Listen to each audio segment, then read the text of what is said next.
dilated and relaxed. But the thing about cayenne pepper is that it's super spicy, so not everyone can tolerate it. And there are other forms. Sometimes it comes in, you can either use it in its raw state, or you can also use it in a capsule form. And it certainly you'll benefit from its health properties in either form.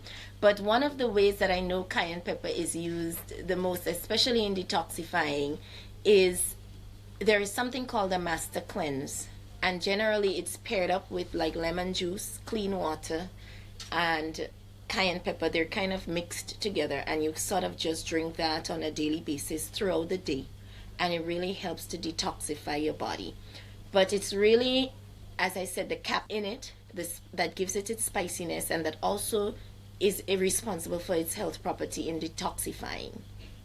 And again, if you like spicy things like I do, you don't hold back. You really just like spice up any food that you're eating. It's nice as a garnish. It has a really beautiful bright red color. So if you're serving something and you want it to really enhance the appeal or the attractiveness of it, you can garnish with it. You can just throw it in to change the spiciness of the food, soups, stews, any kinds of cooking. Or you can just drink it, as I said, with lemon juice. With lemon juice, Yeah. okay. Ms. Cameron and Dr. Noel, we have gone way over our allotted time. But of course, I'm going to give both of you a minute to make any general remarks to our viewers. Anything, Dr. Noel? You can go first. Right. Well, I must say that it was a pleasure listening to Ms. Cameron. I And agree. there are a lot of Very things informative. that I came off, and it was quite informative, and I would bear with a lot of what she said. One thing I need to mention is that hypertensive have to pay attention to the lifestyle. They have to pay attention to the diet. They have to reduce the salt intake, less than 2 grams a day, less than a teaspoon. And oftentimes mean no added salt, because they get a lot of it from the other ingredients that they use in the cooking. And quite often they hypertense to me and said, well, I'm using sea salt. But sea salt have the same amount of sodium as the regular cooking salt. So we have to pay attention to our diet. You have to exercise at least 30 minutes a day, 5 days a week. You have to limit your alcohol. You have to stop smoking. And most of all, if you're overweight, you have to lose at least 10% of your body weight. So we have to pay attention, not to medication, but to lifestyle. And know the medication, ask the doctor's question, make sure that the kidneys, check the cholesterol, check the blood sugar, and so. Okay. Ms. Cameron? Well, Dr. Noel really summed it up nicely. What I'm going to add is I really want to emphasize that we really need to appreciate and demonstrate appreciation through taking the actual steps to really change the way we eat, and by understanding how we can include our herbs and spices into our cooking so that we don't have a need for these packaged all-purpose seasonings that are on that are high in sodium, and that's really going to elevate our blood pressure, and that we can really just create these nice herbal blends and add them to our foods so that we can get flavor, and we do have to have this excess salt, as Dr. Noel mentioned. I mean, the difference between salt and regular table salt is just that because the salt is the result of evaporation, get these minerals not processed, whereas you get the salt from these salt deposits and it's processed so that it becomes really fine and it can dissolve easier in cooking and things like that. So you would not get the minerals in it. So you would get some trace, minerals like magnesium, calcium, potassium, these kinds of things. But he makes a relevant point. The same 40% sodium in both of them, you know what I mean? So they both have the same impact on your blood pressure level. And so we really need to understand that eating local, flavoring our foods with local herbs and spices, not adding any processed seasonings to it, these are the steps we need to take. Also, we have to understand that we have to find the kinds of exercise that work for us so that we stick to it. Your stress level plays a major role in your blood pressure level. And you have to be able to really tap into these mind and body kinds of, therapies as well. So whether it's yoga, whether it's just going for a long stroll on the beach, whatever it is that helps your mind to relax so that you can really help bring that blood pressure down. If you don't like to run, don't choose to run. Do something you enjoy so that you stick to it. And really try to find balance in what you do. These steps can really prevent and manage these chronic conditions and really allow you to have really good quality of life. You can live for a very long time with a chronic disease, but note that they are preventable, and that is through lifestyle choices.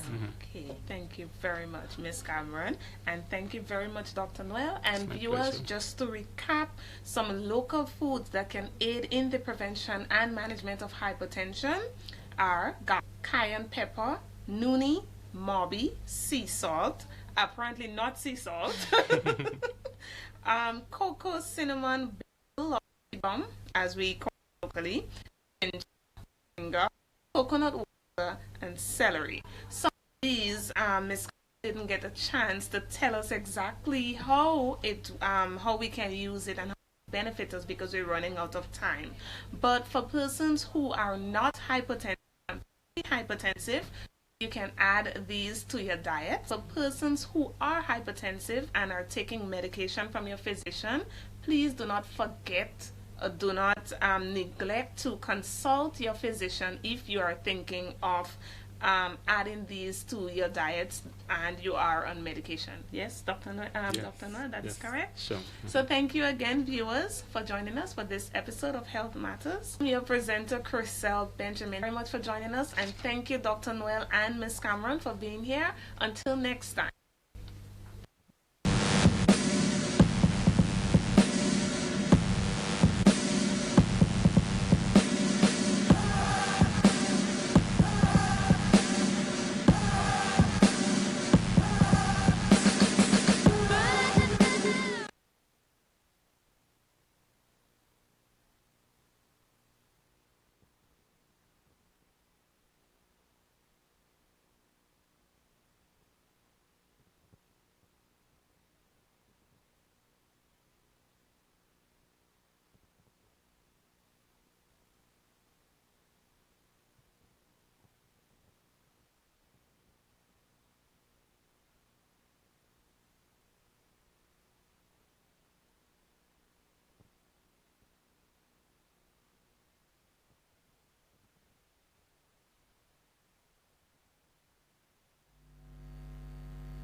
But what would further implement the various elements of the CSME.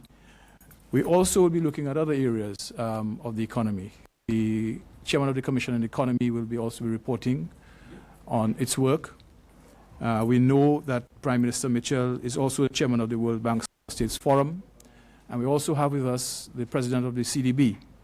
And all of this will result in us looking at various aspects of our economy. For instance, we'll have a discussion on access to financing for development, which as part of the work that we're doing in terms of our sustainable development. We'll also be receiving a proposal that has been worked upon by UNECLAC, a proposal for debt for climate adaptation swap, which should be a very interesting proposal. Various sectors of the economy will also be looked at, but in particular tourism, and we will be having a presentation as the result of work of a working group which was comprised of the Caribbean Tourism Organization, the Caribbean Hotel and Tourism Association, as well as the Secretariat. We'll be making a presentation. We know tourism is a major component sector of our regional economy. So we want to be looking forward to that. And of course, part of the tourism is transportation. And we're hoping that the multilateral air services agreement, which we've been working on for some time, will get policy sign-off from heads of government on that issue. It will allow greater ease of travel in the region in terms of CARICOM-owned airlines. And there is, we hope that the heads will be able to approve of all the policy aspects of the multilateral air service agreement.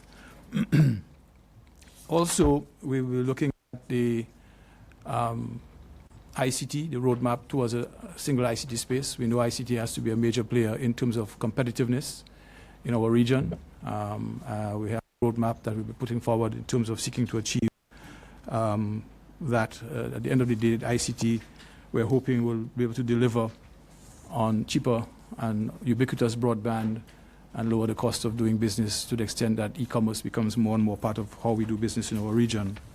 Human resource development will also feature prominently. The Commission on Human Resource Development will be presenting the strategy, which was mandated by heads, HRD 2030 strategy. It will be presented by the chair of the commission, who is the Deputy Prime Minister of St. Kitts and Nevis. That commission comprised a number of experts in the field of education and training, as well as in ICT, youth, the private sector, and labor representatives. We're hoping once that is adopted, member states will begin to implement. It's looking at issues such as open schooling, digital learning, distance learning, alternative learning options, and support for youth initiatives to address youth entrepreneurship and employment, and also to enhance teacher training.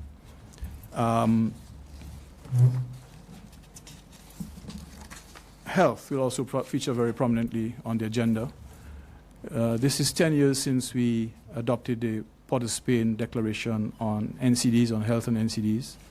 NCDs is a major issue in terms of our health sector. We're seeing obesity becoming more and more a problem, especially among younger people. And I've seen some estimates that suggest that NCDs is costing our region anywhere between 2 and 5% of GDP. So while it has an impact on individuals' health, it also has an impact on the state and the ability to provide support for those suffering from these NCDs. Security will also be on the agenda for discussion. We have long said that crime and security is a regional problem that has to find a regional solution, looking at a number of instruments that will facilitate addressing the crime and security situation in our region, and that will also be presented to our heads of government. We will have a discussion on our continued trade with the United Kingdom post-Brexit.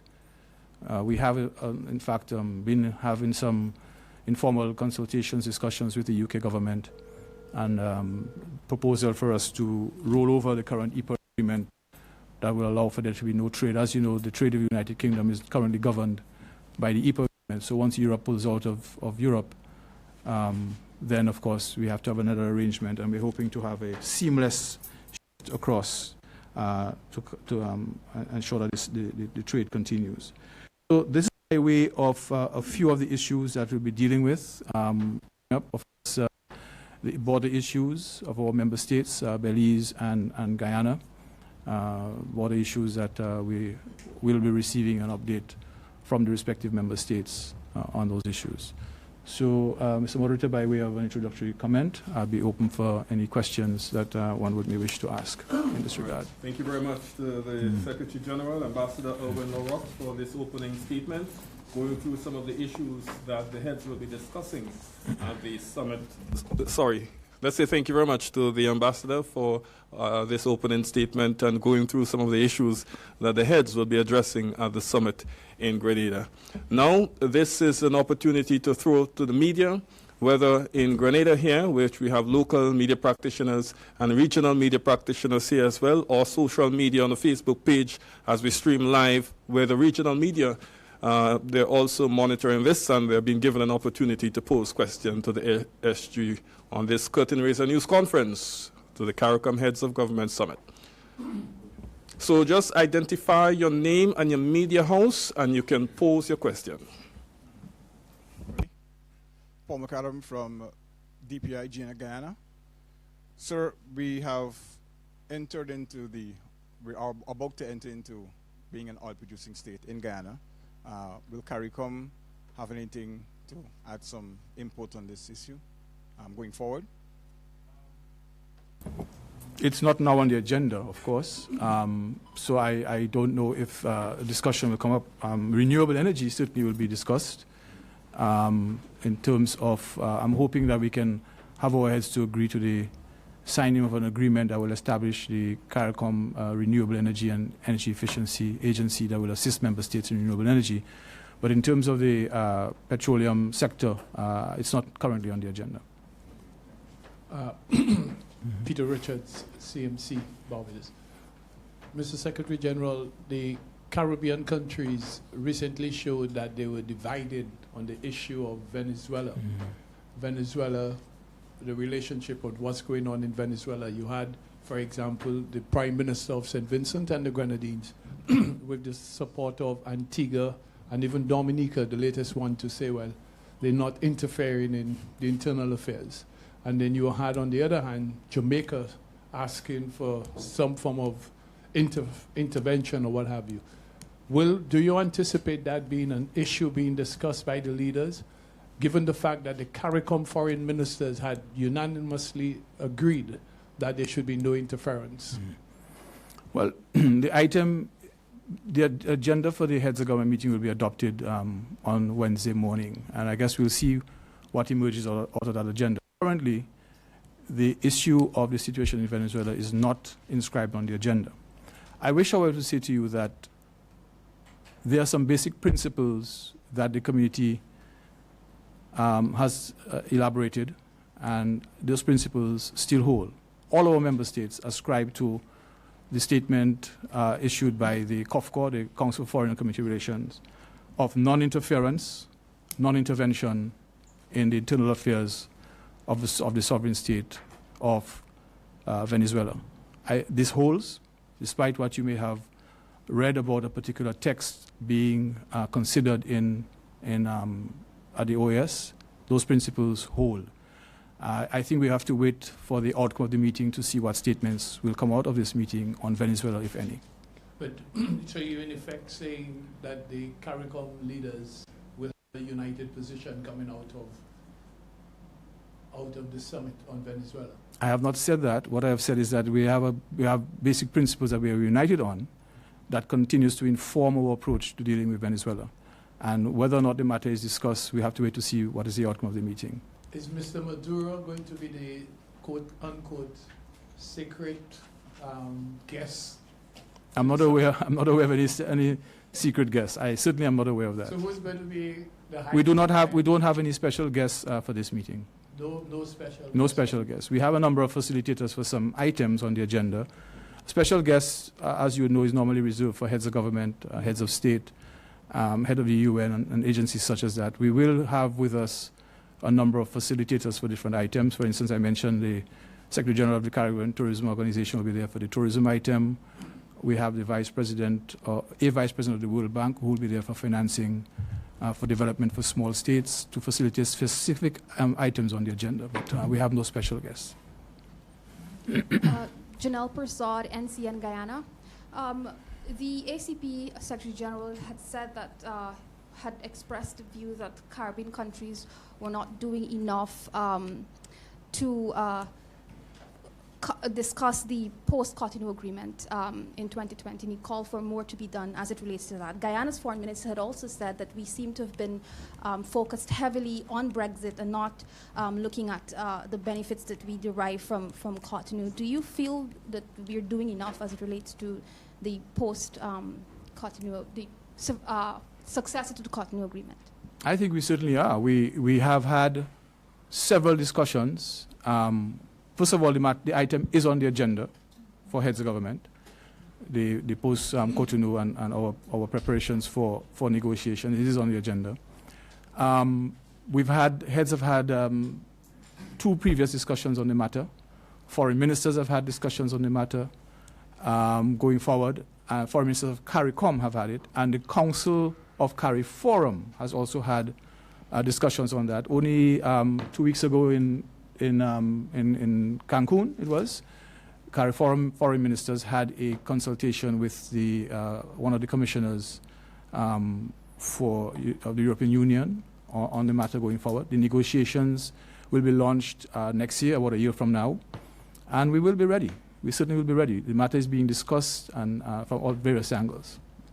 Just to follow up on that, the ACP Secretary General, Dr. Gomes, is supposed to be in Haiti. Is he going to be in Grenada for the summit as well? No, regrettably, he told me that he has a schedule that doesn't allow him to come in. Yeah, he was invited, of course, as a colleague and friend. Okay, before we go on to our next media practitioner present and here, let's go to Kendall Morgan, who is monitoring the Facebook page. Kendall? Okay, we have a couple of questions, but I'll take one for now. From Miss Beverly Sinclair, Island Media. Let me just get the original one. It's about where on the agenda to the issues of Venezuela, citizenship by investment, and correspondent banking fall. Also, the CARICOM Russia invitation extended by PM Skerritt.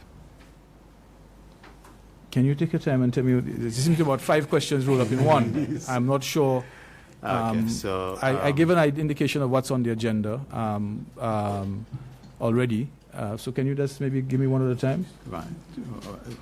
Where on the agenda do citizenship by investment, the Venezuela issue? Let's go one at a time. Citizenship by investment is not on the agenda as a specific item on the agenda.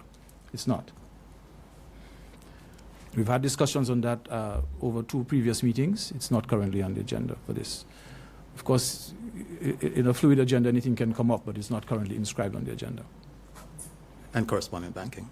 Correspondent banking, we may, within the context of the broader economy, get an update on where we are with it. The heads looked at it in great depth the two previous meetings. The central bank governors, the chair of the Committee of Central Bank Governors gave us a report at the last meeting in Georgetown in February.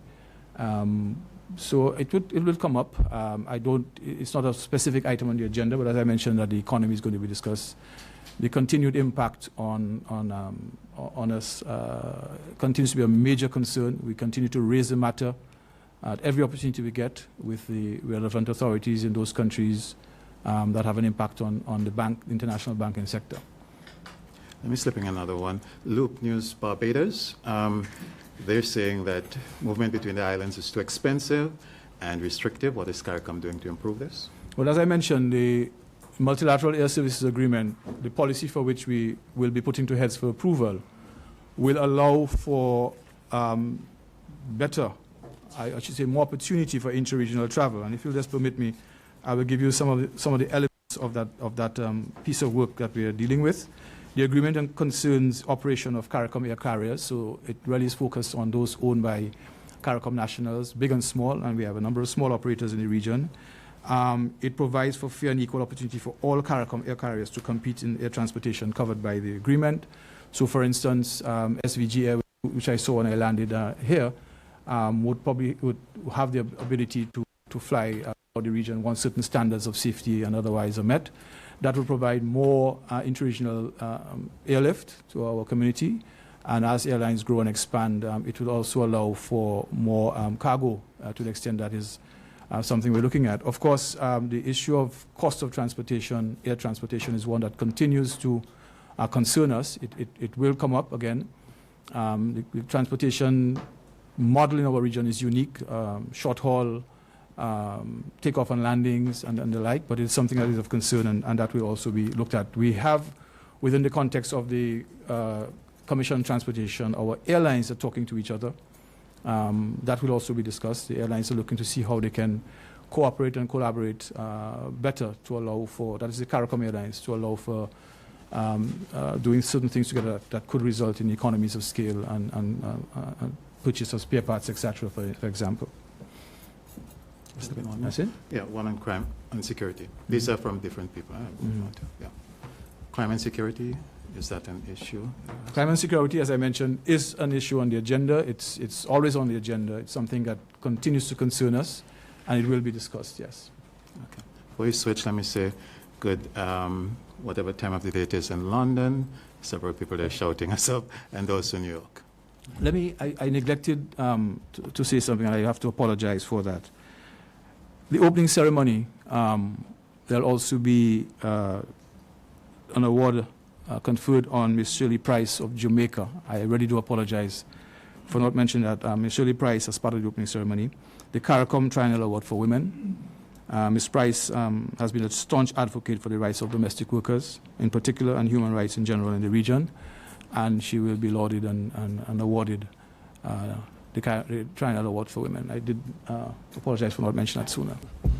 All right, and Kendall is going to continue to monitor the Facebook page. So regional journalists, you can pose questions, and journalists from the region and Grenada here and present, we switch back to you. Questions?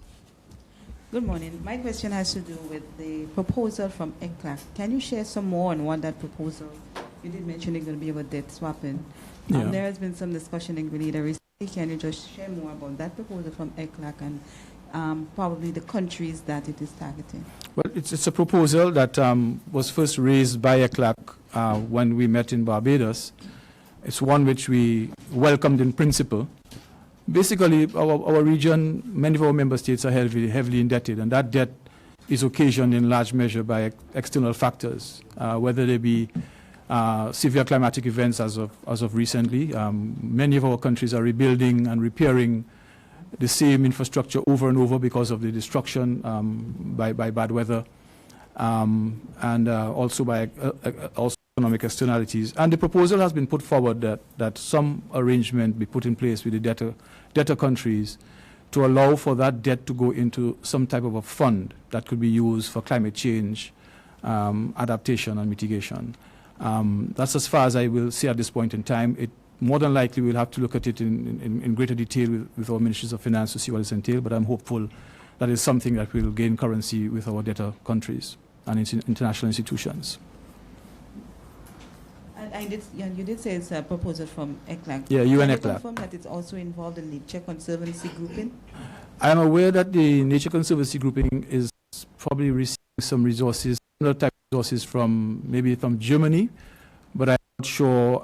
So it's more or less along the same line. Germany has also put forward a proposal that will allow for resources to be made available for environmental issues. But it is not part of that. No, it could.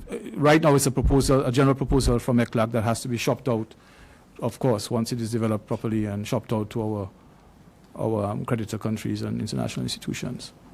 To the extent that Germany has debt in our region, we'll be more than happy to discuss those matters with them as well. Good morning, sir. Leslie-Ann Johnson, Government Information Service, Grenada. Can you just expound for us, in terms of the NCDs, as you mentioned a while ago, they're costing the region between 2 and 5% of GDP. What can we do? Because I know this is a major problem. It's a big in the issue. Caribbean. What can we do to Lifestyle. this on? The simple answer is lifestyle. What we eat, how we eat, when we eat, is a major contributing factor to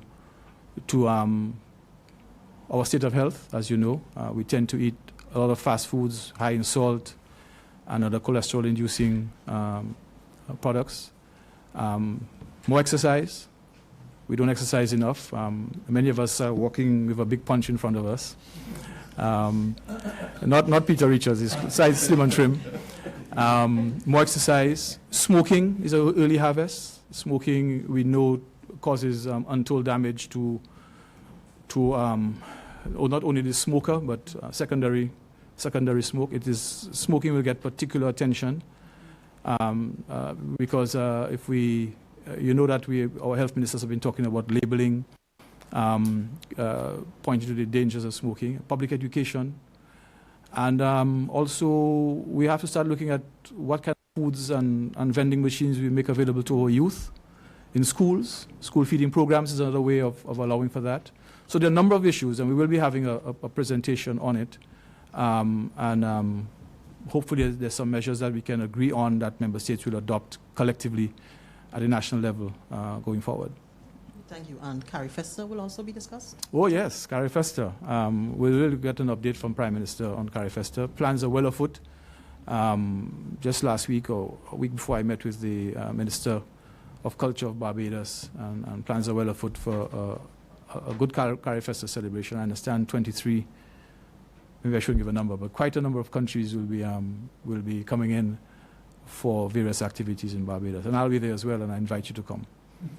Just to follow up on what Ms. Johnson would have asked about the health discussion, will there also be discussion on the issue of mosquito-borne disease? From between 2013 to now, we have had a series of ailments related to mosquito, from chikungunya, Zika. So right now we're on alert for yellow fever. Would there be discussion among that kind of not specifically on mosquito-borne diseases? You know, we've had several sessions on Zika and chikungunya, CHIKV. The ministers of health continue with the assistance of CAFA, the Caribbean Public Health Agency, and PAHO, Pan American Health Agency, in working with member states collectively. It is monitored regularly by our chief medical officers as a collective, and CAFA continues to provide assistance where they can to member states, as I mentioned, PAHO as well. It will not specifically be on the agenda, but certainly it is something that is getting very, very active consideration going forward. My question is on implementation.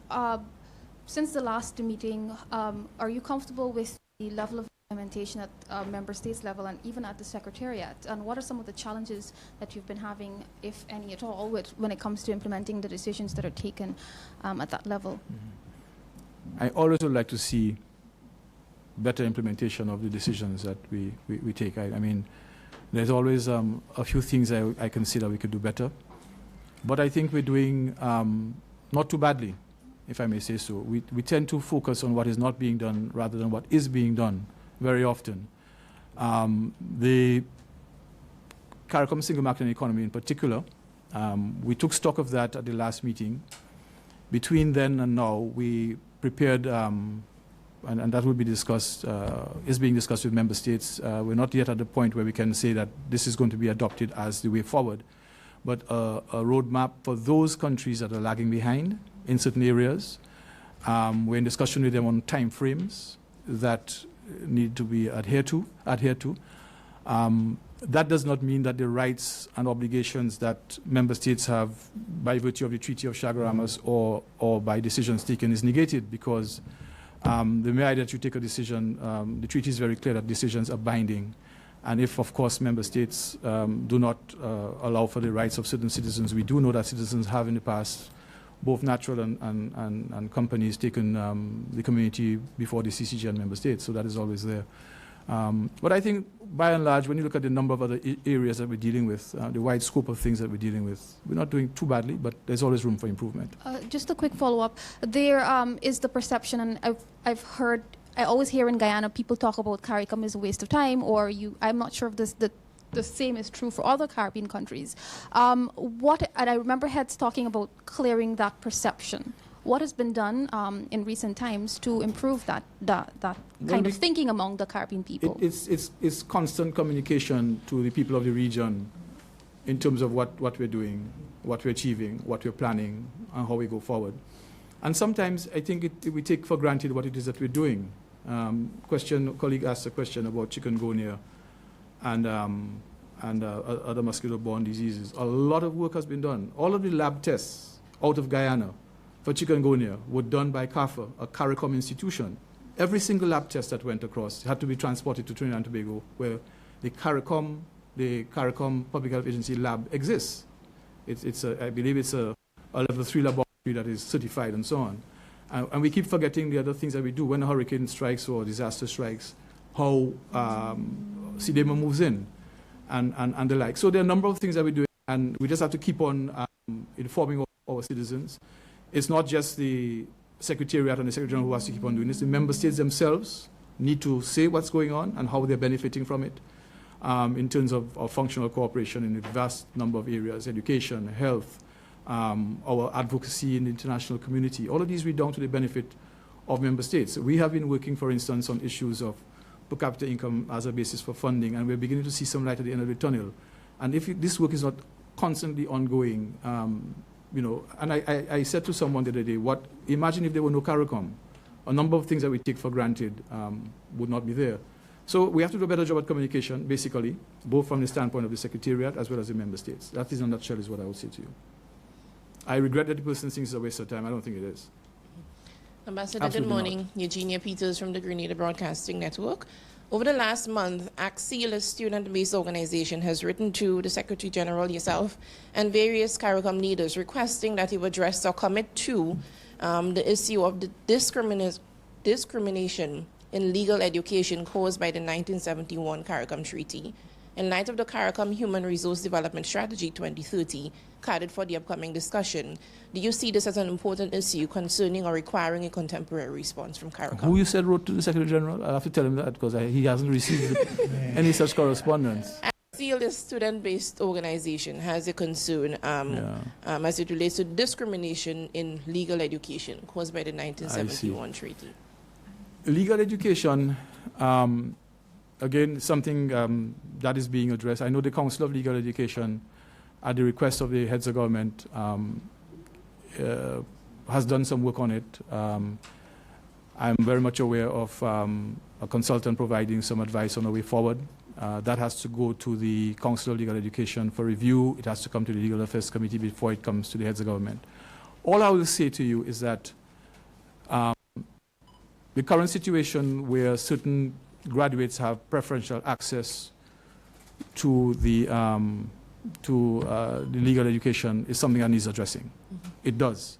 I think any graduate coming out of our system, once they meet the qualifications, should be considered for admission to law school. Now, there is a problem of space, a real challenge of space. I'm very much aware, for instance, Hugh Wooding Law School is busting at the seams. I understand from the head of that institution that the current cohort of students is probably more than double what was initially planned for. Mm-hmm. So there's some issues there as well. And if you have to expand, there's cost issues and so on. So it's not a simple admission policy issue. There's a complex set of issues that has to be looked at. It is being looked at. Thank you. Can we also have your position on two issues, a call for the legalization of marijuana within the region and also reparations? There's a commission on marijuana that has begun consulting. It's an independent commission. I think we should allow the commission to do its work. They started doing some work and we had to slow it down because of funding. I think we're now in a position where during the second half of this year, a series of consultations throughout all of the member states will take place. I am hoping that they can complete these consultations in time for a report to come to heads next year. But it's an independent commission. It's not one that is staffed by personnel from the Secretariat or anywhere else. So let's see what they come up with. We will be getting an update on where we are on the issue of reparations. It continues to be an issue that we are looking at and addressing, and the chairman, the lead head, will be addressing heads on that matter in the meeting, and we'll wait for the outcome of that discussion. On the question of the United States-Caribbean relations, Mr. Secretary General, President Trump has made it clear, put America first. He's even spoken about renegotiating NAFTA and what have you. How concerned is the Caribbean, and do you foresee that issue, U.S.-Caribbean relations in that environment? How concerned would you say Caribbean leaders will be? Is it should be, and would it be an important item to be discussed at this summit? We will be having, our foreign ministers will be having an encounter in the margins of the meeting here in Grenada this week with the Undersecretary of State, Tom Shannon, and specifically to address CARICOM, U.S. relations. And of course, I'm sure our foreign ministers will then report into the heads. We are very encouraged by the recent passage in Congress of the strategy. The exact name eludes me right now, but spearheaded by Congressman Ingalls and others. I'm very much aware that the State Department is actively preparing, or they have published the first strategy, I believe. I saw it online. So all of that will form the backdrop to the discussion. We continue to be concerned, of course, that the cut in funds to the State Department does not impact us in CARICOM. We are currently receiving a significant amount of resources, women in the region, individual member states, and collectively under the CARICOM Basin Security Initiative.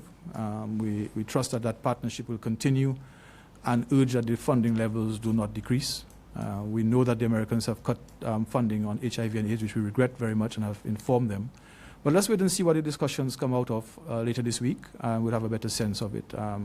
We have requested engagement at a higher level, and we await a response from the Americans on that. So can you speak quickly to the Human Resource Development 2030 strategy and the implementation plan to address the development of skills for the Caribbean economy? Yeah, the Commission, as I said, will be reporting. If you don't mind, I will just highlight some of the issues. It's going to be looking at a system not just only of academic education and human resource development, but a whole of life approach to education. Vocational education, for instance, will be a more prominent issue in terms of our education specific skills and how they factor into determining your level of competence in a particular area will also be looked at.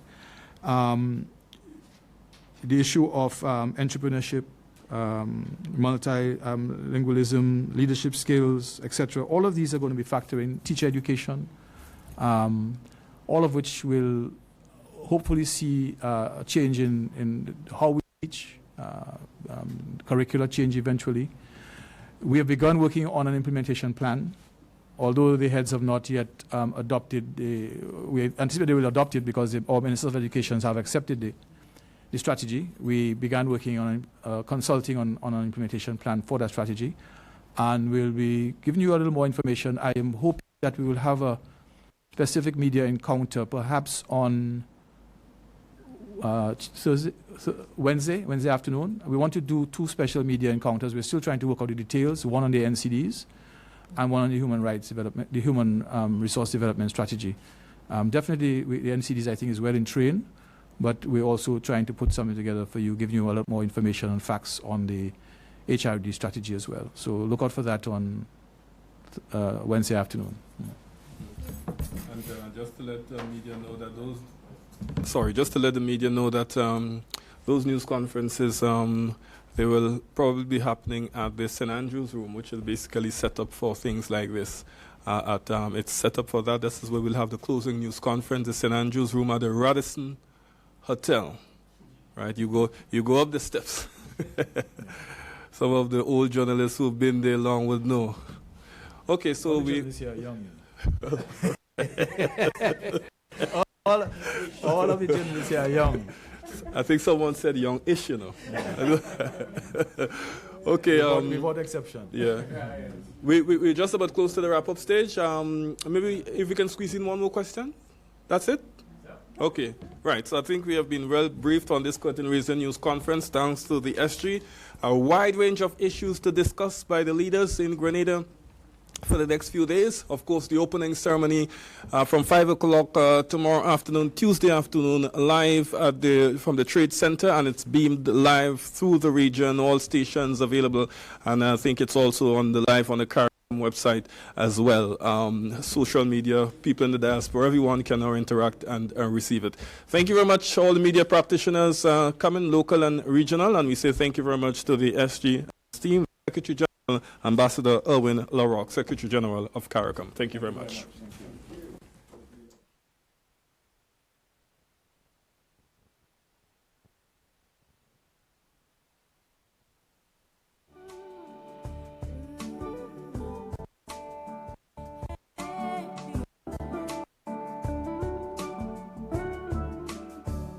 Stepping off the plane is so easy to breathe again. Life in the big city has finally took its toll, and it's been so long, but I'm finally home. And what better place to rest my weary bones than on this beautiful island where there's so much to see. Every corner I turn, there's something there to remind me of my beautiful nation and what it means to me. Not a thing out of place, that's what's special about it. And do you hear? It's the songs the birds are singing. Do you hear? It's a sound that's ever alive.